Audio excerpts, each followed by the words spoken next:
مسنون و مقبول دعائیں۔ اعوذ باللہ من الشیطان الرجیم، بسم اللہ الرحمن الرحیم۔ ہر انسان کو دو باتوں پر دھیان دینا چاہیے۔ Every human being should pay attention to two things۔ ان ربی لسمیع الدعاء، ربی اجعلنی مقیم الصلاۃ ومن ذریتی ربنا وتقبل دعاء۔ My Lord is the hearer of prayers. My Lord, make me one who performs the prayer, and from my offspring, our Lord accepted my supplication. یقیناً میرا رب دعا کو بہت سننے والا ہے۔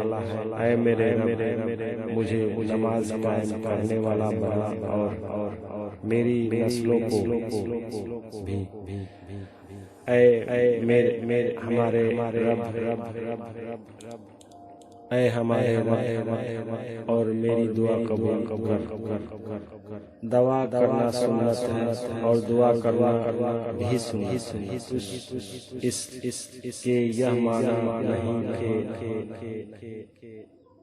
اس کے یہ معنی نہیں ہے کہ کوئی مریض دعا کرنا بند کر دے، بلکہ دعا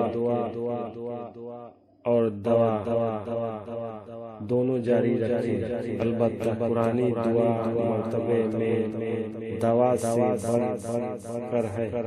دوا میں تاثیر اللہ پیدا فرماتے ہیں اور دعا اللہ کے چاہنے سے قبول ہوتی ہے۔ اسی لیے پیغمبروں کی تعلیم میں یہ بتایا گیا ہے، doing medicine is sunnah and supplication is also sunnah.